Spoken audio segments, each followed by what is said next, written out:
สบายดีจ้าพี่น้องสบายดีสุขุสุขโคจ้าป้าออกข่าวคนตัดวันนี้นะสบายดีอยู่ที่บ้านนาเจ็ดออกใหม่ครับพี่น้องฝากกันมาซุ่มแซวตำศพตอกสมตำแกงเห็ดอยู่หน้าเพิ่นพามาชมบรรยากาศว้าเพิ่นตัดเข่าเนาะเข่าดาวาดว่าได้แล้วก็ตัดกำลังขึ้นยอดตัดเข่าหน้าทงเทิงพลกระเห็ดแต่พี่น้อง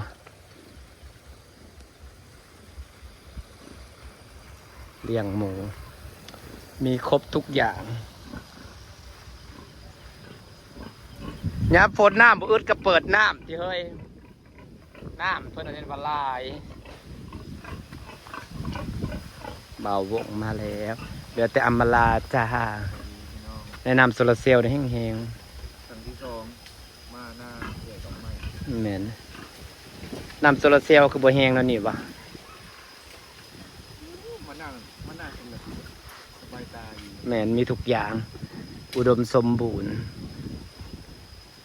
เอามาลาออกก่อนเฮาก็ยังบ่ทันมาฮอดจ้ะตัวนางออกก่อนเฮาจังว่าออกคนละฝั่ง ซุปเปอร์มาร์เก็ตทุ่งนา ถูกต้องมีครบทุกอย่าง ม่วงก็มี อุดมสมบูรณ์ ลูกกระเจี๊ยบข้างล่าง มะม่วงกำลังว่าอยากกินมะม่วงพอดีเลย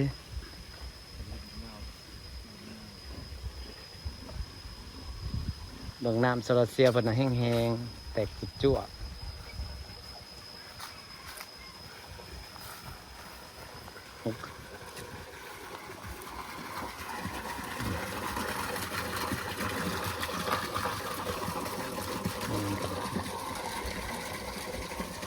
หนานครับ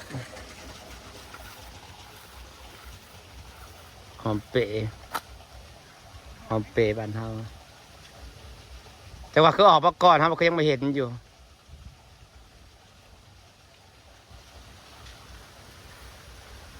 ต้องหาหน่อไม้เว้ย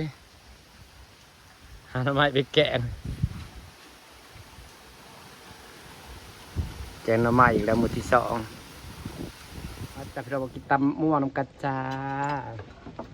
ได้ขายบอกเขาจะแบบขายได้ขายมันนะบางมันไม่ได้มีง่ายๆได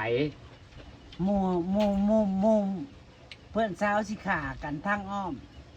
มันล่อให้ขึ้นต้นมะข้อไปขาย มีแกงมีแกงนก ได้เฮ้ยต้นใหญ่บ่เฮ้ย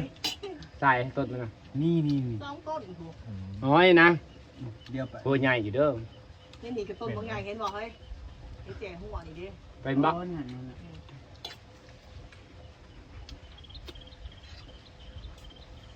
อีชมก้อนเขา ใครเอามาลามันเก่งเลยพี่ต้นไม้เก่งเขาจะเอาไปขายคนอื่นไปขายเดี๋ยวนอน เป็นลิงปีขังบ่ เฮ้ยในเขาย่องมึงนะเฮ้ยอย่าไปเฮ็ดเสียหน้าเสียตา ไปขายตัวที่เพิ่งเพื่อนได้มูลนี่แหละเพื่อนตัวที่คนให้ตัว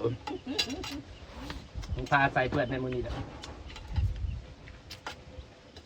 คอใหญ่ปะ ตอนนั้นมันก็ขึ้นต้นมะพร้าวมากินนี่นะ เนาะมันจะกินมะพร้าวจะไม่ได้กินไวกว่านะ ถาซองเถื่อเลยป้อนกับบ่ป้อน มือบริบูรณ์ อืม มือบริกุดเข้าใจบ่พี่น้องคืออะไร มืออันนี้ก่อนมือบริขาดเนาะ ไม่ใช่พิการค่ะ มืออันขบอยู่อันข้างใกล้ขบอันยัง32 มะพร้าวตัวนั้นตัวใส่มันขึ้นนะ คือหนูแรกมันขึ้นต้นไหนได้ น้ำมันนาปลาสูงแท้ สมมตินี่แห้งดันบ่ค่อยมีหรอก อืม เรียบร้อย แรงดันเหมือนกัน มันสูงแห้งเนาะผ่าโต๊ะ ต้นให้ร้อยนั่นขึ้นได้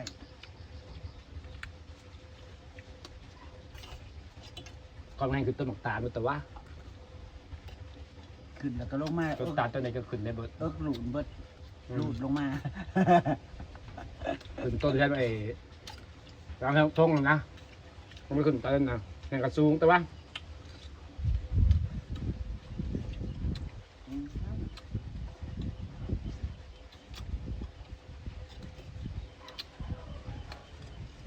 ที่สมก่อนข่าวจ้า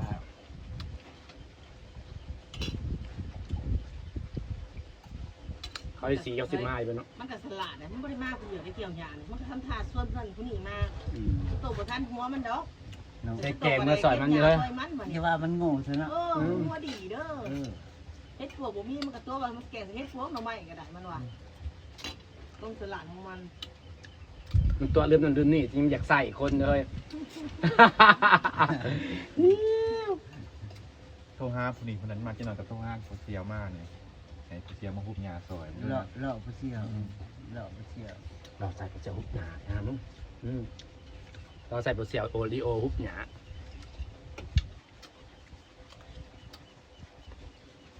เขาก็ซอยอันนี้ได้ยกคลิปแล้วเขาก็ย่าบัดนี้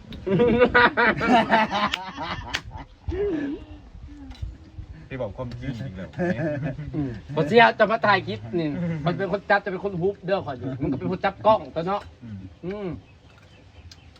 มันเป็นคนจับกล้องไงปลาเจียวเป็นคนฮุบ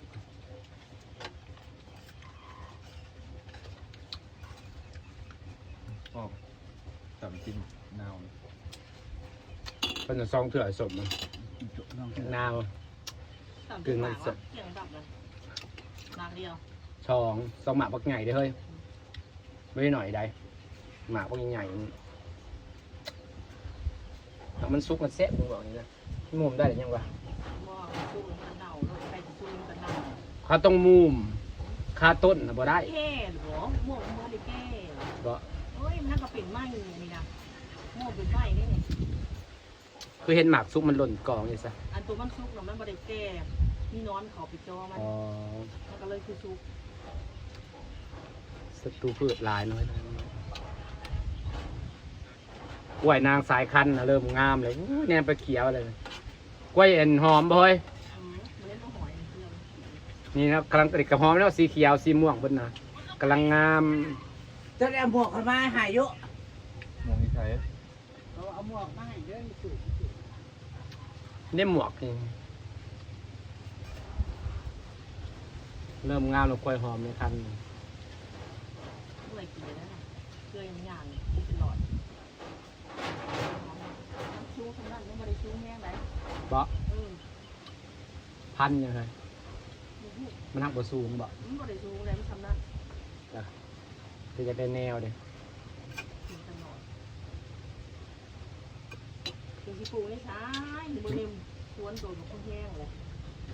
เต็มปลูกสองต้นแหละมันเต็มปลูกบอนบวมพวดมันบดติดซ้ำเอาได้จาก2 หน่อ โคตรละถูกขันปูดูเถอะมือน่ะกันไปหาซื้อปะปูแก่หา แต่อยากขยายสวนแต่ผมมีเงินไม่ได้หน่อกล้วยไปปลูกเต็มปลูกเลยเต็มไปปลูกเต็มเปิดสปริงเกอร์มันอยู่บนน้ำไหลไปโฮมกันน่ะมันเล่นหนาว2 หน่อเขาบดติดซ้ำมันบวมโพดอันเด้ โอ้ยมันนั่งกับมาน้ำมันมันคือซีอิ๊วตองนั่นปะ น้ำมันอยู่เป็นชีพอยู่เด็ก มันคนละบริษัท แม่นน้ำมันจากประเทศรัสเซีย เขานำเข่าคนละทางเลยนี่น้ำมันลาวจะผิดกว่าไทยเลย ร้อยดังพัดกินแล้วนะ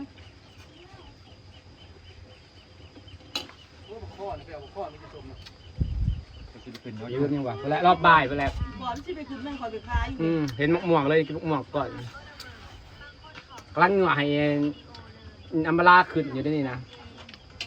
ตกต้นท่อเลยจะเป็นโทษฉันเฮ้ย มันสิได้ฮุบหยาบ่มื้อนี้สิบ่พากันขี่ไล่ก่อนบ่ ว่า หยาฮุบบ่แล้วซะเนาะ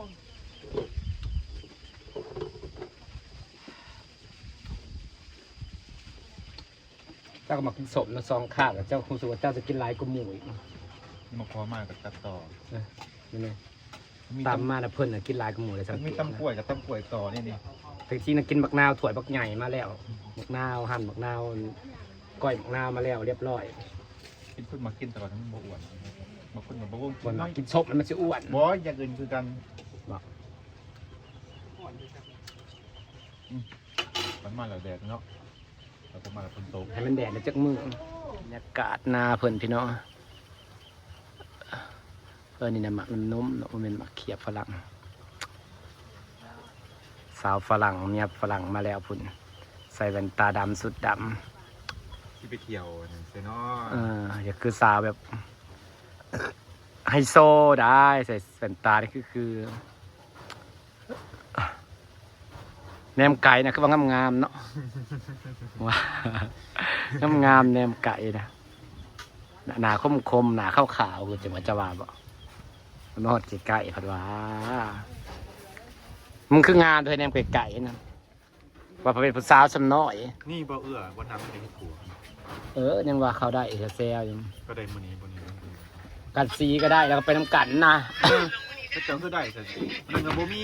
มันทำมาบ่มี จากฝ่าบรรยากาศไปสักนิดจากเขาสิมาหาอยู่บ่ได้เนาะ